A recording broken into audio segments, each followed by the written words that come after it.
Fondette rend hommage à Célestin, 19 ans, cet étudiant décédé dans le crash de l'avion au Nord-Mali.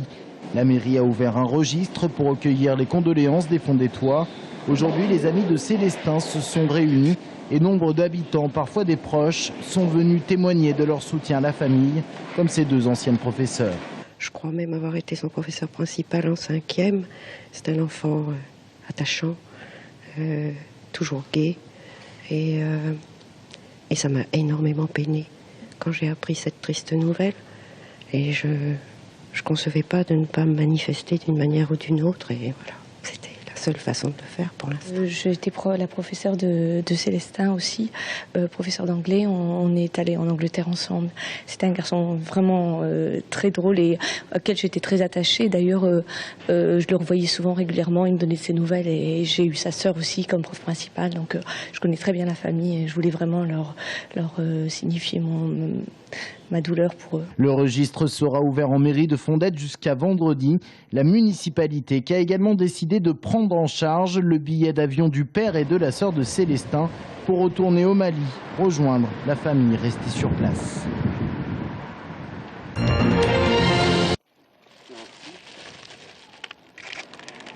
Cherche! Voici le nouveau bijou à 4 pattes de l'équipe cynophile de gendarmerie de la région Centre. J'ai nommé Oscar, un Saint-Hubert de 22 mois spécialisé dans la recherche de personnes. Seules 12 équipes en France possèdent un chien de cette race dont les qualités sont impressionnantes.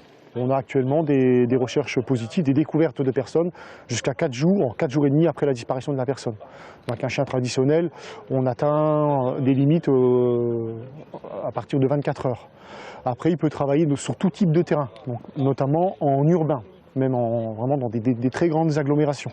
Côté motivation, olfaction et endurance, c'est la Rolls des chiens. Il possède 285 millions de cellules olfactives, là où le berger allemand n'en compte que 200 millions et l'homme 100 000. Il peut retrouver une personne à partir d'un mégot de cigarette, d'un ongle ou encore d'un cheveu ou de sang.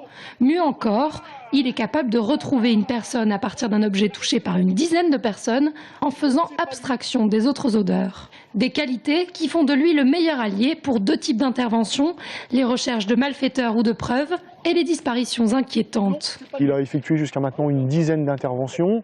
On a eu surtout 3 résultats positifs, avec notamment en région parisienne un pistage sur une personne Alzheimer où le chien a permis d'identifier la zone où était la personne au bout de 8 km.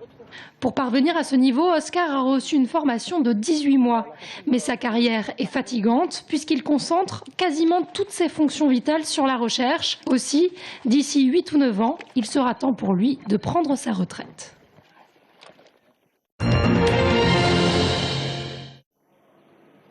Dernier jour, dernière démarque. Après un mois de prix cassés, les soldes ont pris fin aujourd'hui. Les Tourangeaux ont profité des derniers rabais pour remplir leur dressing pour la saison, avec toujours le même objectif, dépenser le moins possible. Même si tu as 9 €, tu peux avoir une belle chemise, tu peux avoir un bon pantalon, des baskets.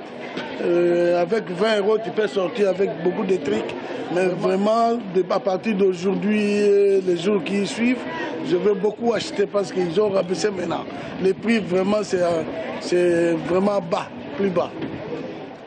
Pas de secret, les prix bas attirent le client et dans cette enseigne de la rue de Bordeaux, on l'a bien compris.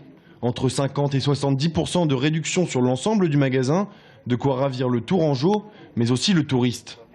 Les prix sont très intéressants. Nous avons vu des magasins d'hiver aujourd'hui et nous sommes en tour en vacances. Et aujourd'hui, c'est le dernier jour de solde, vous l'avez vu. Mais les prix ici sont très bons, absolument. Vous avez acheté beaucoup de produits? Oui, j'ai acheté 2 shirts, 2 chemises. Un haut à 4 €, un short à 10. L'addition allégée séduit. On se laisse tenter. Demain, il sera trop tard. On fait le magasin pratiquement que pendant les soldes, sinon c'est trop cher. Et c'est vrai que les prix sont très intéressants et les habits sont jolis. Donc on se dit qu'il y a des boutiques qui exagèrent beaucoup sur les prix. Et si les clients sont satisfaits, du côté des commerçants, en revanche, ces soldes peuvent se résumer en un mot. Moyen. Moins bien que l'hiver et moins bien que l'année dernière. mais dans l'ensemble, ça a été moyen. Mais on voit vraiment que les gens regardent et ils font attention à ce qu'ils achètent. Peut-être qu'en gardant nos petits prix, on va peut-être pouvoir avoir un peu plus d'argent, de trésorerie. Car même si les soldes sont officiellement finis, la plupart des boutiques du centre-ville continueront de pratiquer des bas prix jusqu'à la fin de l'été. Il est fort à parier que ce soir, tous les Tourangeaux et plus particulièrement les Lochois auront les yeux rivés sur leur petit écran. En effet, France 2 diffuse à 20h45 l'émission Secret d'Histoire, consacrée à Agnès Sorel et présentée par Stéphane Bern. Une page d'histoire, certes, mais surtout un sacré coup de projecteur sur la cité royale de Loches. C'est une opportunité de faire connaître encore mieux la ville, qui est un peu en dehors des châteaux de la Loire.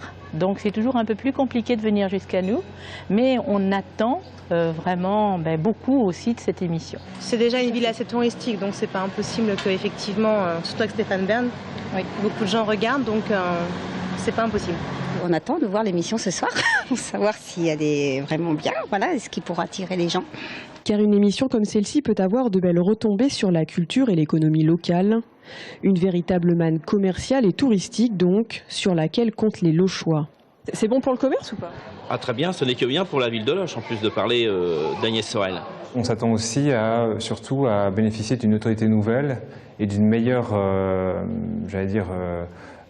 connaissance, d'un meilleur repérage dans la longue cohorte des châteaux et lieux patrimoniaux du Val-de-Loire. Oui.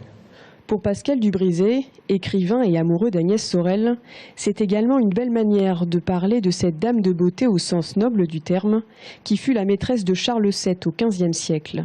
C'est une star. Il n'y a pas de femme plus belle à Loches connue dans l'histoire de notre ville. C'est une femme qui est belle, qui est intelligente, qui, au-delà des 500 ans qu'elle a passés, eh bien, continue à être d'une très grande modernité. Pour découvrir ou redécouvrir l'histoire de cette femme de l'histoire de France, rendez-vous donc ce soir à 20h45 sur France 2.